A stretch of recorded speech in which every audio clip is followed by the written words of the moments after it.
as always, a real quick reminder, if you did not do so far, please stay to provide the door. It's not If there. you park on the parks as well, we want to make It's sure on that the- not see a parking. And with that, we're gonna move over into our guests, introduction of guests. So we're so glad you're here. Hopefully today you'll take away a little bit about what our Rotary Club is about, and hopefully find a connection to why Rotary might be important to your life. So what I'm gonna do is come around. Oh, you can go for it. I'll come around the room, pass you the mic. If you are a guest, please say your name, what you do, and what brought you to Rotary. Yeah, just click. So we'll start over here. Well, you weren't supposed to do it yet, but it's fine. Oh. No, just click that. Arson Clark, yeah, just did right? Arson Clark, ELS implementer.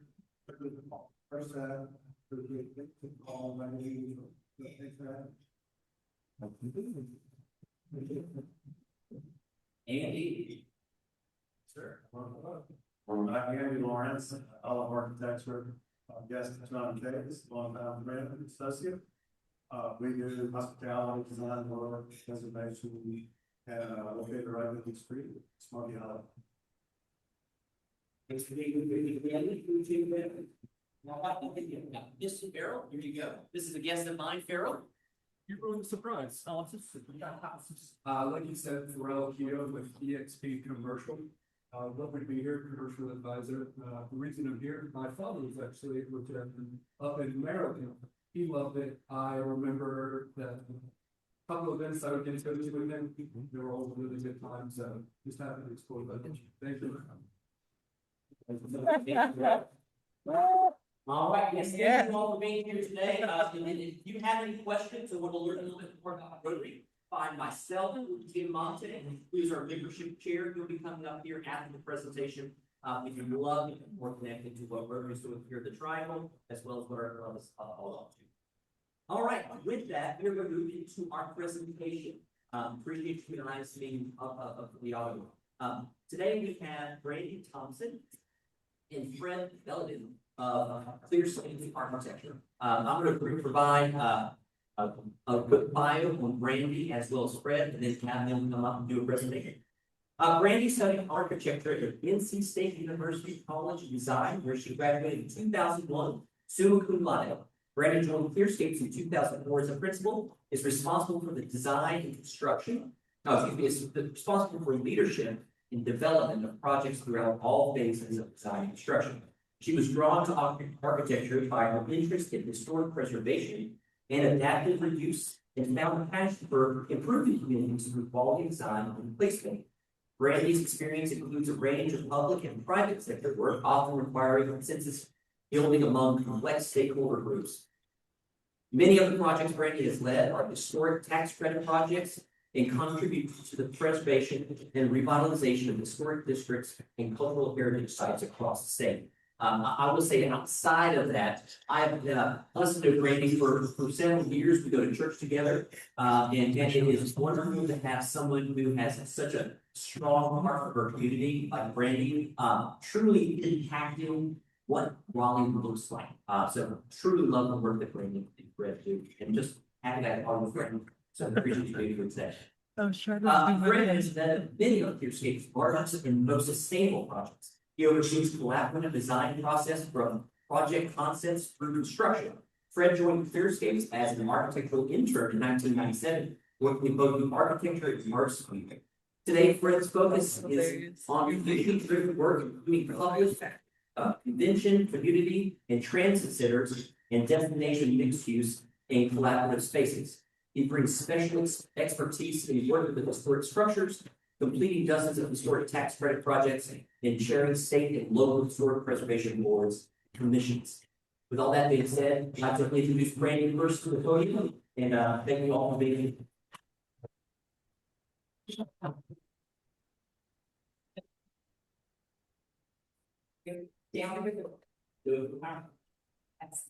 Well, thank you so much for having us here today. We're excited to be in a room full of people who strive to put others in front of themselves. And we just, again, we're happy to be speaking with you today. We're going to talk a little bit today about our work and our approach to architecture and how we see it as a mechanism to really lift up people and communities. All right. So Clearscapes was founded in 1981 by an artist and an architect around the simple idea that art and architecture could and should do more than simply meet functional requirements.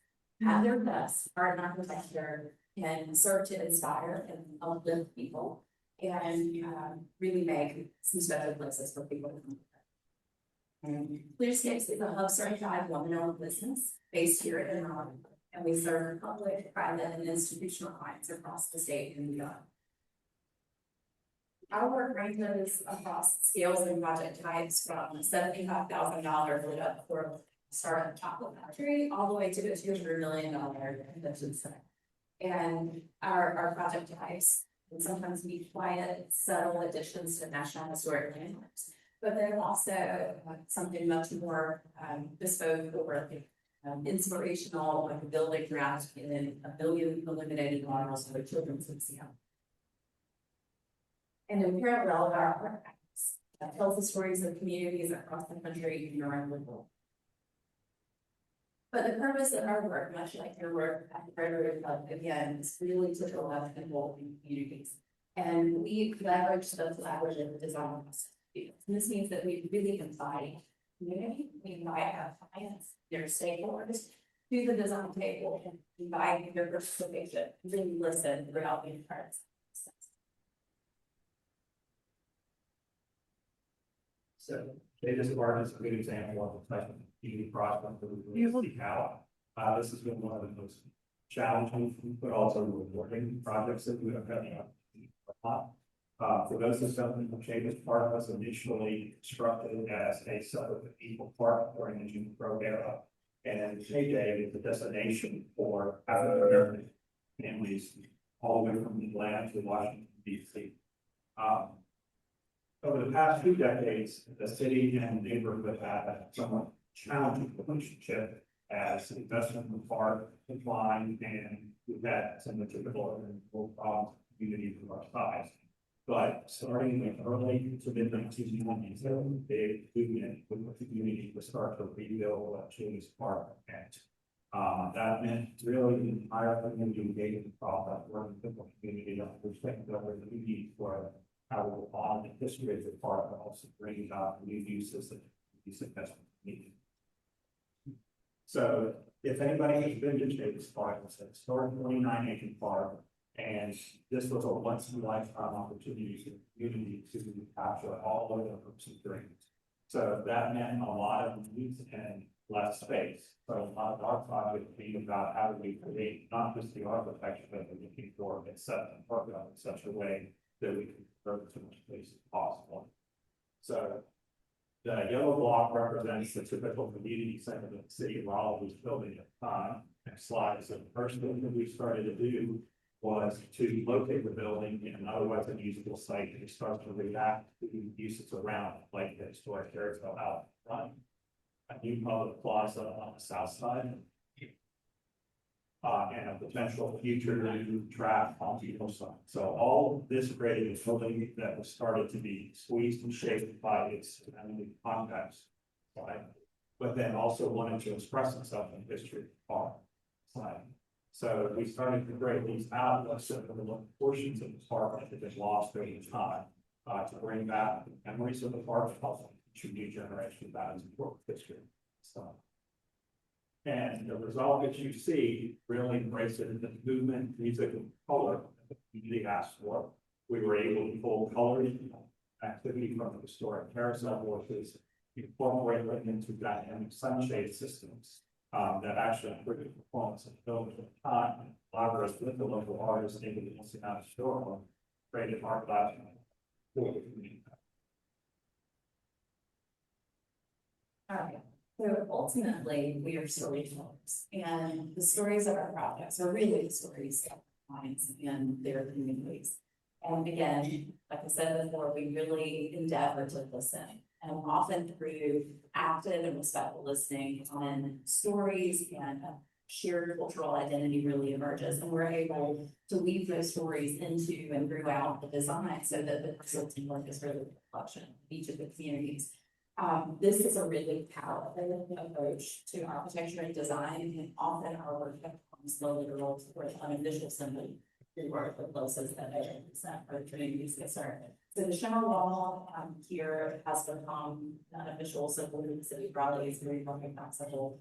Explore Children's Museum, fully rebranded, and even changed their name to reflect their giant walls of marbles, and a dive out of a few hundred, correct me if I'm wrong, few hundred holes and illuminated from within has become a calling card for the local museum. And often the stories are rooted in the history of people and places and communities. Much of our work is adaptive reuse projects, historic adaptive reuse projects, where we intervene and try to save buildings and repurpose them so that they can continue telling the stories again of the community and the people that made them what they are. And that's a really common and strong unifying bond for people. We're also problem solvers, and we really believe that the best solutions and the most creative solutions are often born out of necessity.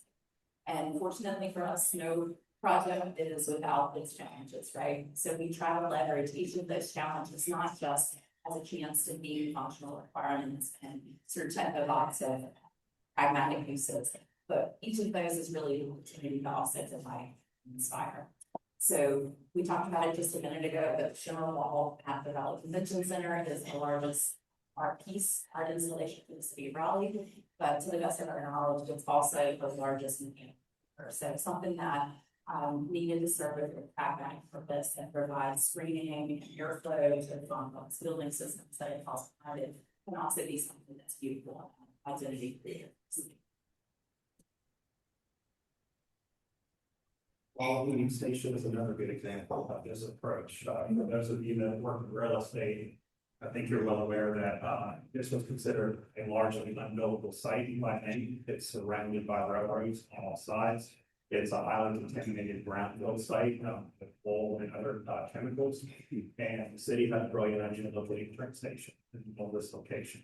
So we were able to collaborate closely with the city and community on this. This was a pretty robust public process where we solicited community input feedback in person through a range of online and web portals as well. And really start to understand how we could leverage challenge with the site to create something more unique.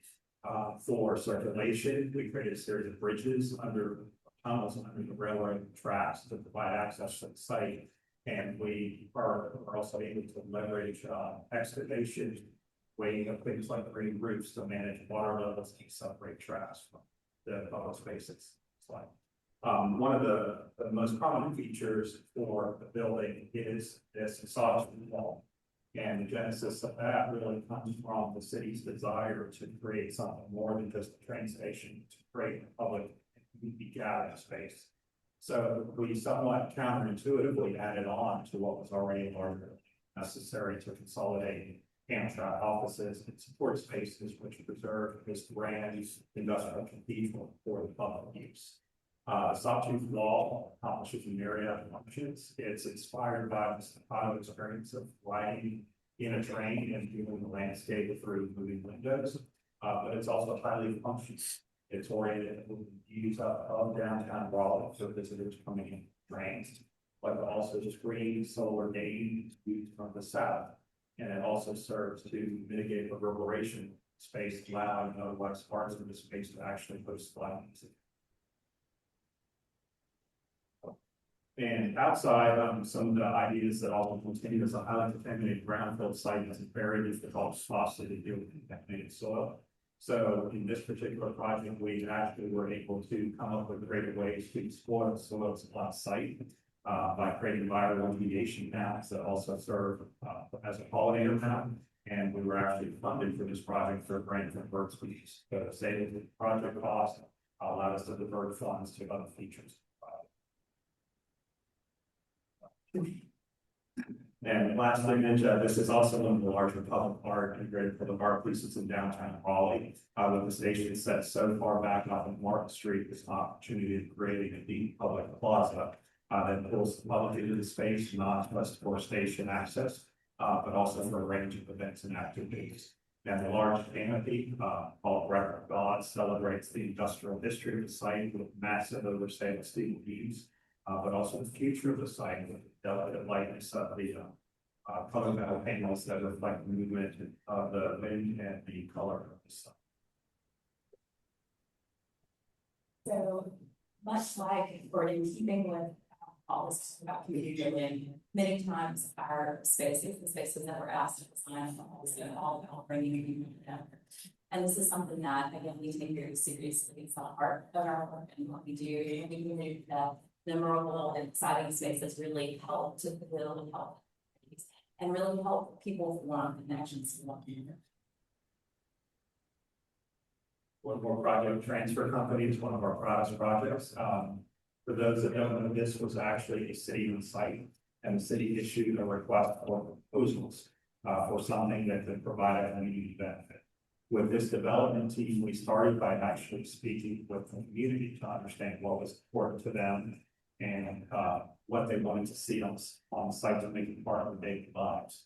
And the inspiration for this project really came from the history of the building and site. It was a repair garage for the Carolina Coach Company. And for those that don't know, Carolina Coach was actually a consortium of independent bus carriers who quickly figured out that by working together, they could provide a much needed level of service more than any of them accomplished on their own. So they pulled resources and knowledge to create this larger network of all the individual pieces. And that in many ways became the inspiration for the food hall. Raleigh's blessed with a lot of really talented young businesses, but real estate prices downtown are hot. It's very difficult to work in more retail spaces. So this became a shared space where they could all collaborate together, secure lower rents, cost of doing business than in what a traditional setup, and create a space that the community proud of. And some of the results you see today, as you've had an opportunity to get out there with a private food hall, outdoor space with a phase two to come, a big hole in the ground on the back with the viewer that is going to be additional food hall space hopefully in the next year or two, and some additional quality amenities inside. So we just, again, appreciate opportunity to speak with you all today and to share a little bit about the art. We just, the architecture and the design and to be thoughtful engagement community has a real mechanism and campus for community building. It's something that we hope can get carried forward for new generation. Thank you.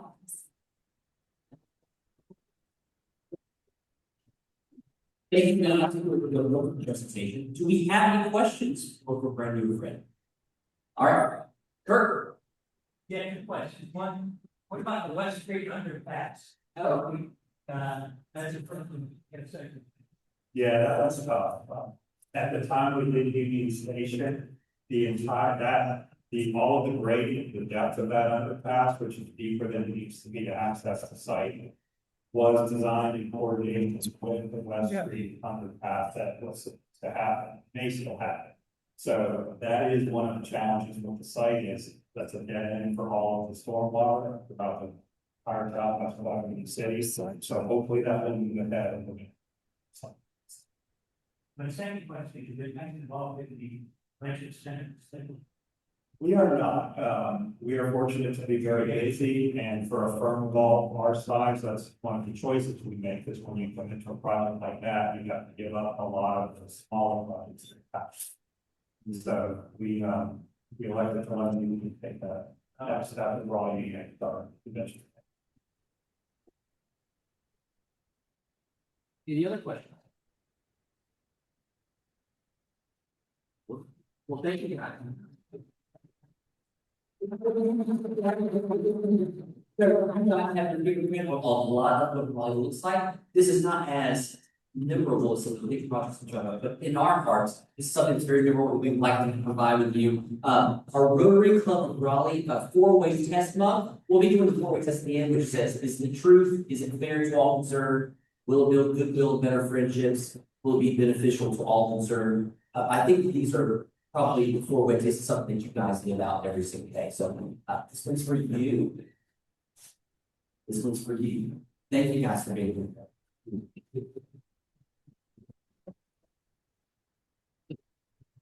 Where's Tom? All right, moving on to our regular agenda.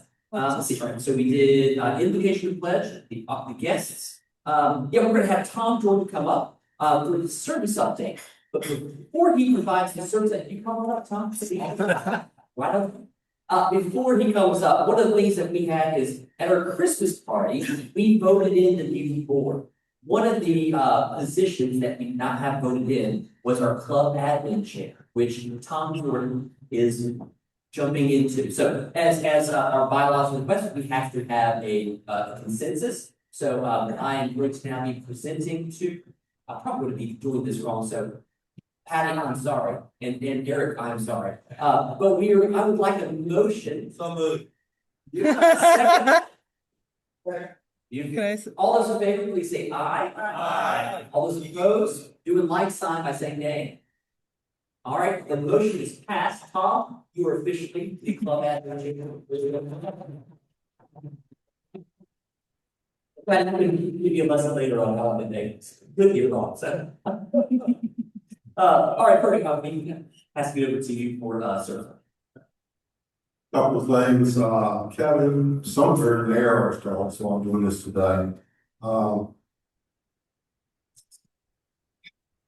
we're still doing wake up and read, we're still needing rules to come in for that. Also, we'll be doing, a street cleanup, but planting trees on April 18th, and Linda will be just have to, sending I'll out, check.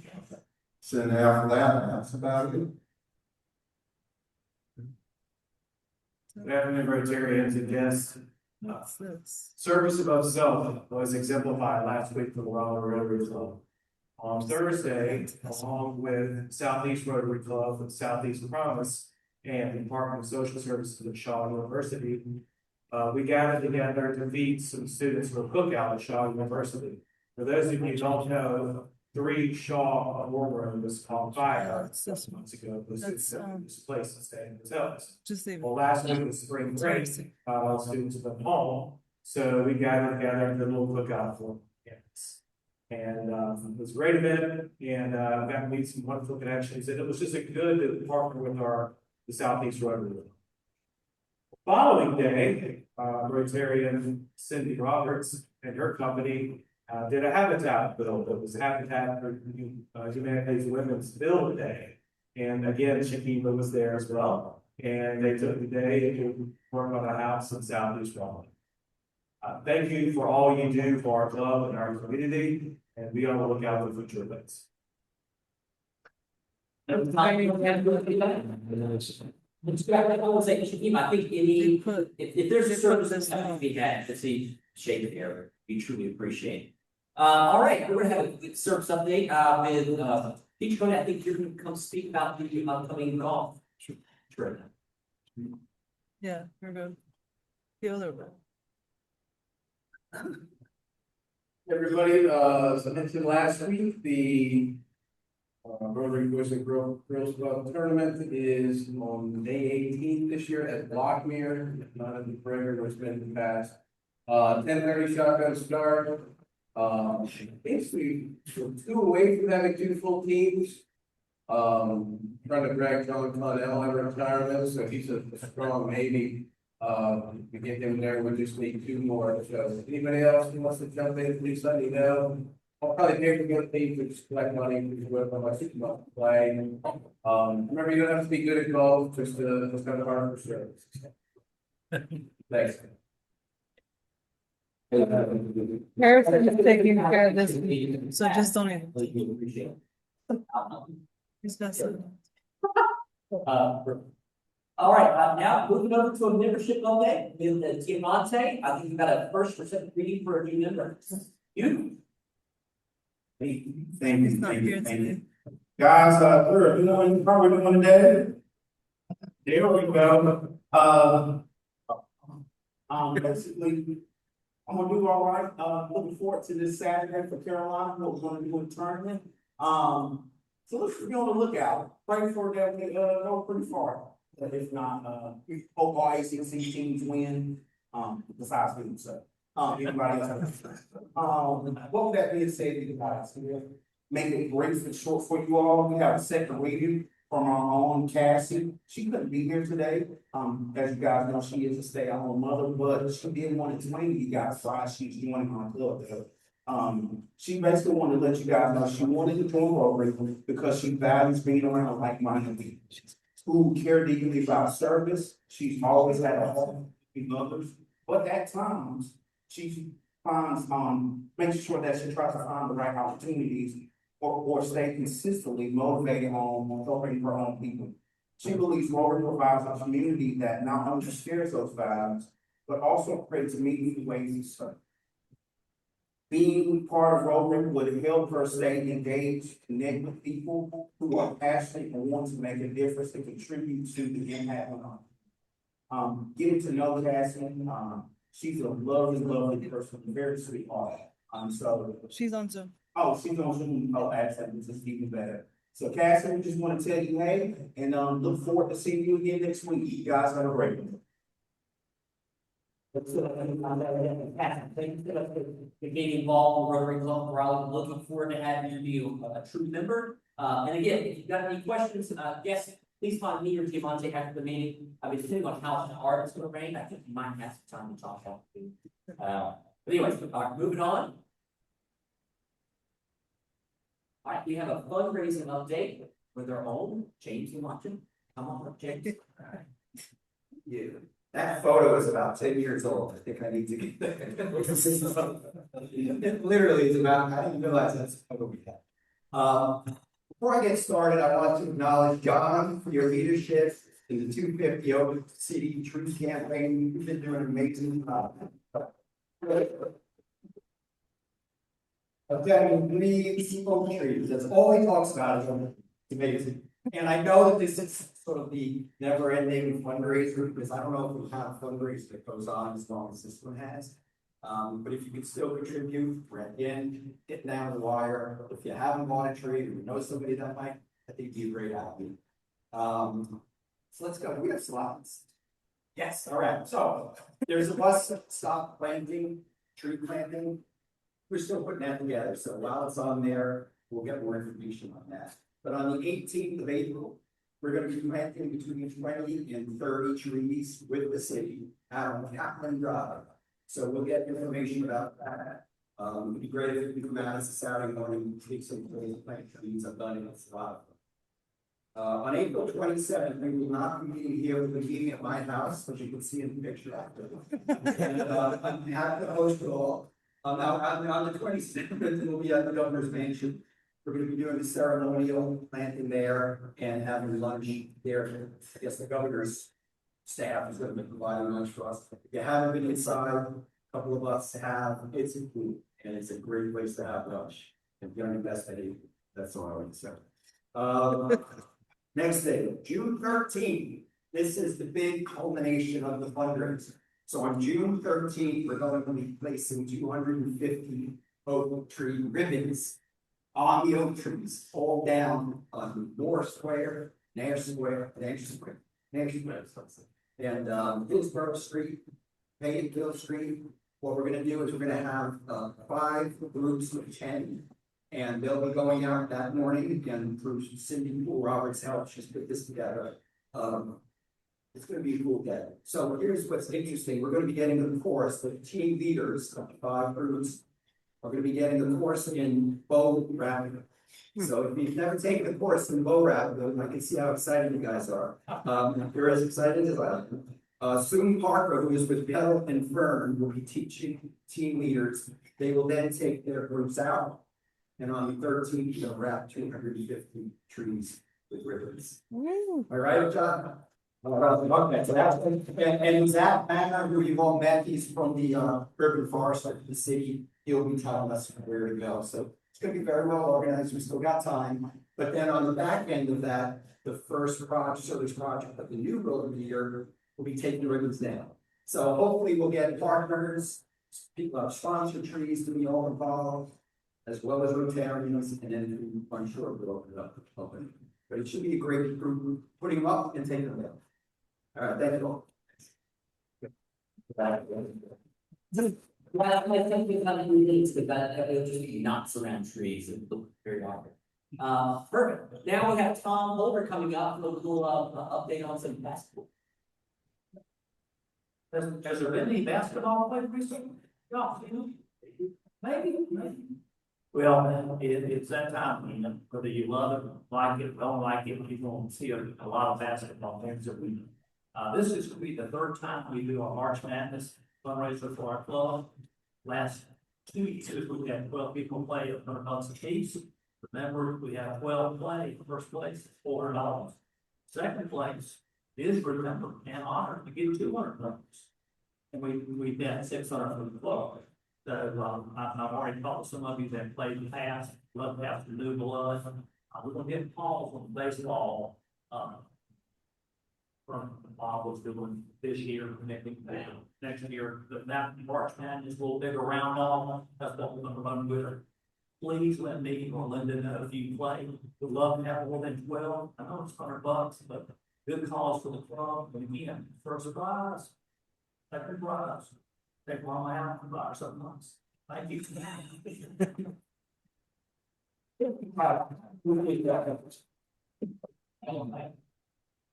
Our birthdays and anniversaries. We don't have any anniversaries again. Didn't have any last week, don't have any this week, but Bert Haywood is on the 22nd, so happy birthday, Bert. Moving on to upcoming meetings, on the 23rd, so next week we have Summer Wisher with Wake Smiles. She's gonna be coming and doing her annual report. Updates of what's going on at Wake Smiles with our partnership with them. The 28th is a quick reminder, it is up there too. For those that are interested, we had them come speak last year. There was some interest around doing the Rotary Day at the Boys and Girls Home at Lake Waccamaw at 10 to 1:30. If you'd like to go to that, reach out to Linda or myself, we can send you details. But that's on the 28th, we want to make sure we highlight it. On the 30th, we have Mary Campbell with UNC Lewy Body Dementia Research. And then on the 6th, which is the day after my birthday, we have no meeting because it is Easter Monday, so we're taking the road there. Yes, so. Now, moving on to Raleigh. Tommy, did you make sure to pull out the card that we don't want people to draw? Yeah. Very good. That's great. Yeah, I think Finn. How much money did you collect, Finn? Raffle sell today, and then, pull today's winning ticket. This is Finn, this is Finn, this is my son Finn, he's, 9, he'll be 10 pretty soon here. And, he is part of the Wake County Mass, no school day. Because of rain. So. Go ahead, Doug, pull us a winning ticket.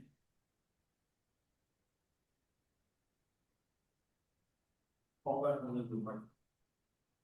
144277. Right. Let's go, we're almost 55 today. That's awesome. Okay, well, no, something you talk to you. You know, hold it up high, Chris John's like 7 feet tall. So John wins, this week's money, because he won this week's pot, but he also wins an opportunity to pull a card. He pulls a Joker card, he gets $100. He pulls an ace of clubs, he gets 193 this week. So we'll see what you get. There's a lot of cards in the deck. You'll have to hit luck. Here they are. Any one you want, sir. There are. What you got? Oh. One class, pay for the big money. All right, we're gonna tear this one out and play again next week. John, thank you for playing.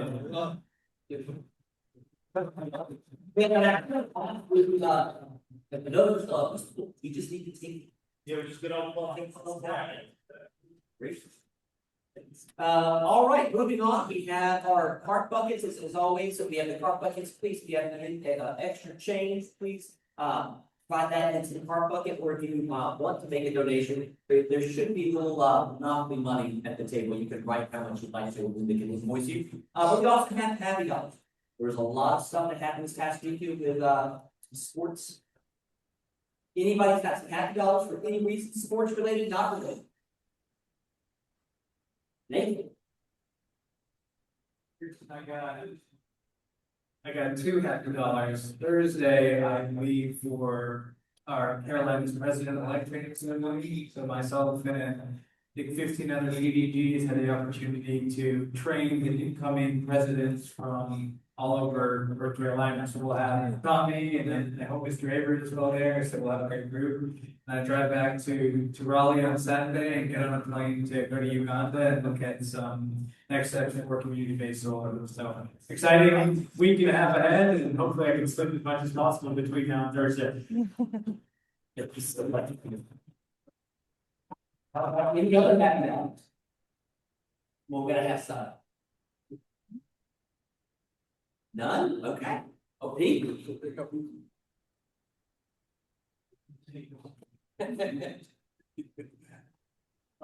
I told you this story last week. I have a good family friend who has a 5-year-old granddaughter who was born about 2 weeks after my daughter. And she had a brain tumor wrapped around her optic nerves. Now they were monitoring it, they didn't think they could kill it with radiation, thought there was damage, so they kind of kept an eye on it. Well, it started creeping towards her other optic. So they decided they had to go in, we think we can get it out, but you're gonna lose sight one eye if all goes well. Well, we've been praying on and off with little girl, kids and everybody, and she had surgery just a few weeks ago. They got that tumor out, and she has vision in both eyes. Well, so that made me think about it. Maybe they took her to Disney, or Disney World in December. Beautiful stories. Super. Thanks, guys. Yeah, he told me the story last week, and I literally started tearing up over here in the corner. Just the fact of how brave she is. Yeah. Absolutely brave. And I mean, they really. That's such Yeah. an air up there. Right. Oh, Tommy. And I got a dog, and I'm poor Nathan does to try and teach Richard about things. Oh, I did ask that. Do you have any kind? I know there's breakouts and things like that. Do you have a special class just for Tommy? I think he's gonna need a little extra support and guidance with pets. No, you guys got a blast. Tommy was with me last year. It was great when you come back and just a huge wealth of knowledge. You do such a great job presenting and kind of facilitating what a president needs to be successful in their years. So thank you for all your work with that. I appreciate it. And Richard, I'm glad that you're doing as well. I got some happy dollars. I have to. I know nobody wants to hear about Duke, but in ACC national championships, not in men's basketball, women's basketball, and in college football. So that's the first time in ACC history that the team, the university has done that. So, anyways, $5 happy dollars for all the success, and hopefully a national championship all the way. So, anyways, let's go do Duke one. Typically we would do the feature presentation now, but we've glad the weather worked out and everything like that. But thank you, Brandy and Fred, for being here today and providing insight into what you guys do, especially from the community's perspective and how you truly are walking with your community. This is just developing something and coming up and say side. So yeah. So with that, guys, we're going to end with the 4-way test. We have a little bit of time. It's a little bit of a back. Feel free to hang out. Talk, chat, whatnot. But we'll end today's meeting with our 4-way test. So all Rotarians, will you please stand with me? Of the things we think we say and do, first, second, third, fourth, will be beneficial to all concerned. You are dismissed.